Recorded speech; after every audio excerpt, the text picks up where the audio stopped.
Welcome to Go Play Esports Podcast with Christopher Turner, Go Play founder and CEO, esports coach at the Southern University Lab, and gamer. Discussions on the emergence of esports at the K-12, collegiate, and professional level. Let's go! Let's go play.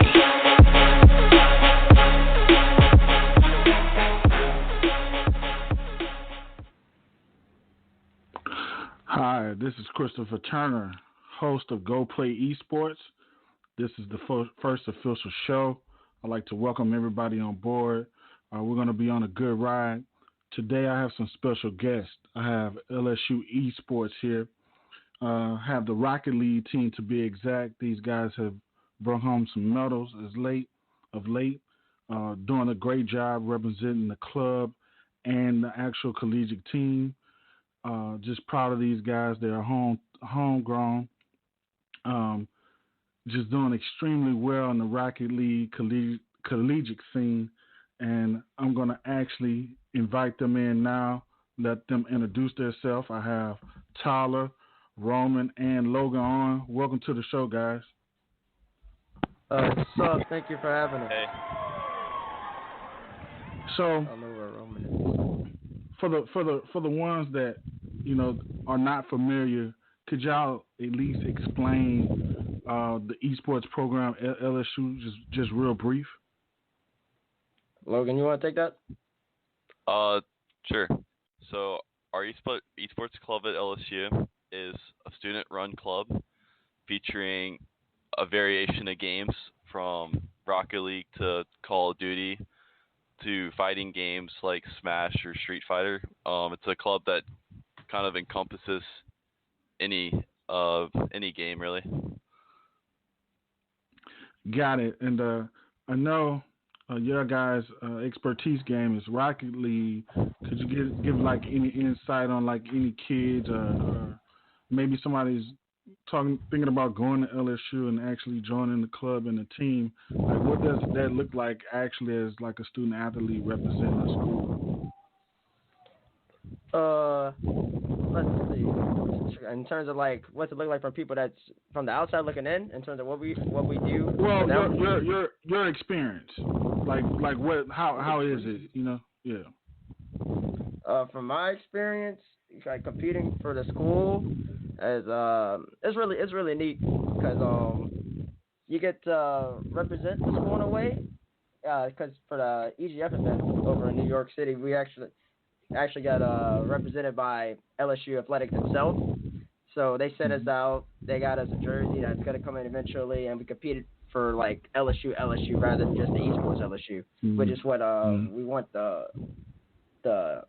collegiate esports team to become. Because right at the moment, there's not many schools that are supported and backed by their athletic administrations or anything like that. It's just groups of kids that want to further collegiate esports, so they make clubs and then just go about the business that way without like the money and like the prestige of the school behind them. So if we can finally get LSU and stuff like that to happen, then it can really become this major thing that kids can grow up and see it as an alternative to, instead of having to play sports or doing well in school, they can play esports, and that's pretty cool to me.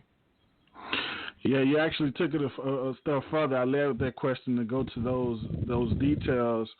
And, understanding that it is new, especially to the state of Louisiana and nationwide, really. The big hubs are overseas.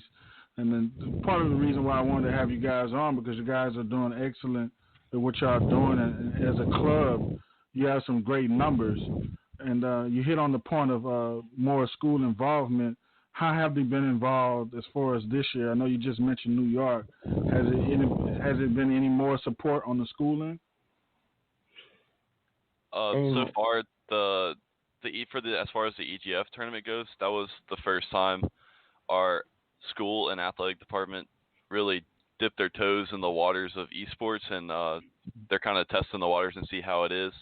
And I think moving forward, what they learned from this, like I think they're learning more about it. They're not very. It's kind of a new concept, but I think they're picking up on it more. And in the future, I could see them supporting it more. Yeah, exactly. I know a few of you guys actually came over to help my esports team at Southern University Lab School with some pointers on Rocket League, and that was quite a treat. What other like community involvement do you guys have in the works or are thinking about doing in the future? Well, every year, LSU Esports, the club, hosts this event called Tigerland, where individuals can bring their PCs. It's like a bring your own computer event. It's 2 days over the weekend. It's gonna happen in April this year, I believe. Either the 18th or 19th, somewhere around there, and you can bring your computer and you can play in tournaments ranging from Rocket League to League of Legends. You can meet essentially anybody that's involved in esports at the school, and LSU Esports, like the esports club itself, hosts like little tournaments throughout the year. Like, for example, there's a Rocket League tournament happening on March 14th at the Woodlands, I believe, which is one of these apartment complexes off of Ben-Hur. And it's gonna be Red Bull. It's gonna be a good time. We should all be there. And there's pricing for it. So the winners are probably gonna get 16 gigs of RAM and SSD, stuff like that, to further benefit their computers if they so want to. And that's the type of stuff that we do for the community. They try to get it out as much as possible. It's whether or not people actually see it. Because if they saw it, I feel like they would come out. So it's just getting that exposure and letting people actually know about it. So there's several events throughout the year. Yeah. I think we just had 2 more team members join us. They wanted to introduce themselves. Yeah. Hi, so I'm Roman, also known as Reverb. All right, and the 4th member? Wesley or Sharp. Okay, got you.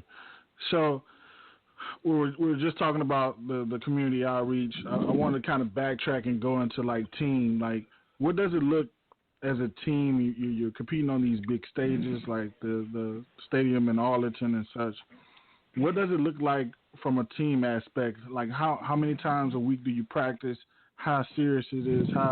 How good is the team morale? Can you talk about that for a second? Wes, you take this one. All right. Well, we're all pretty good friends in person, so when we meet up to like play a tournament online, or when we talk online, we're all having a good time. The team environment's always like we're always hyped together. And then we actually played in a LAN event in New York, and we all had a great time over there.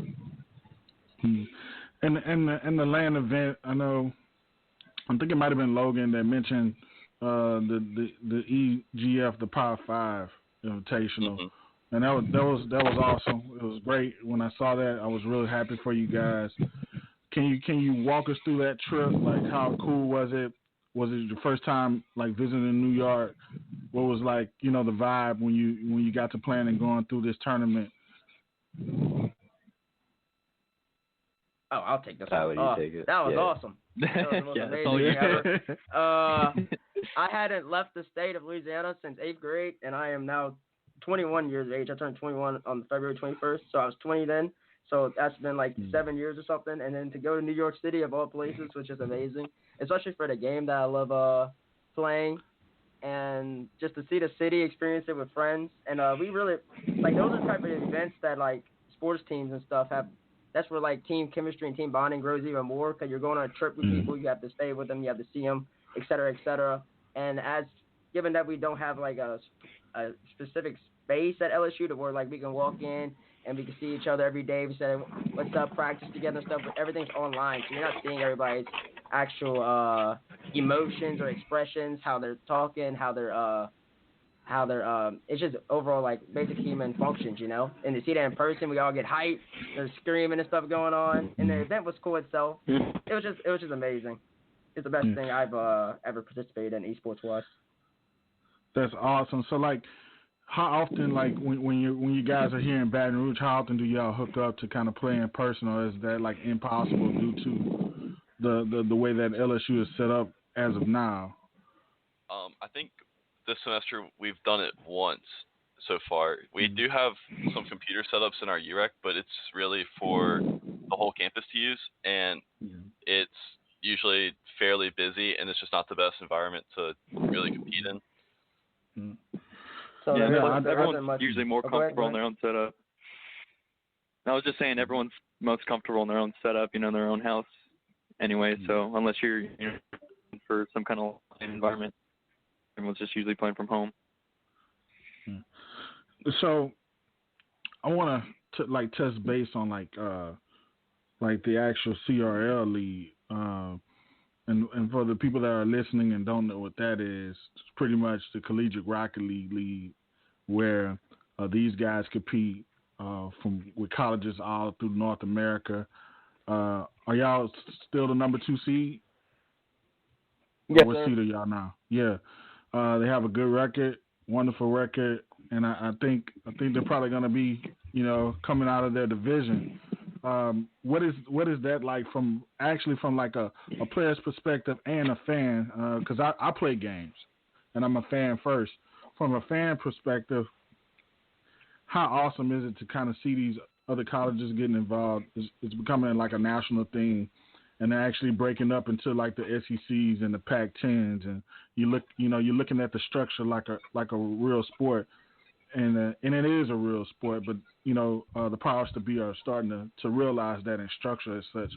How great is it to see that? Roman.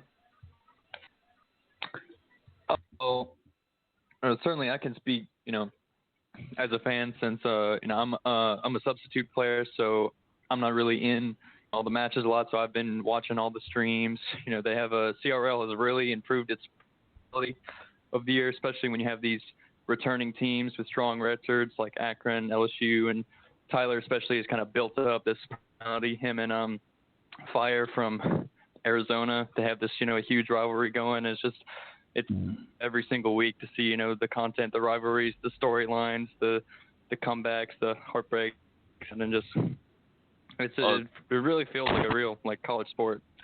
To add on to that, I think with the conferences, like you said, you kind of see esports building up in these SEC, Pac-12 things. I think the closer we can represent real sports, the more easy it is for people to kind of pick up on it, and it's easier for people in older generations to understand it, and in turn gives us more support.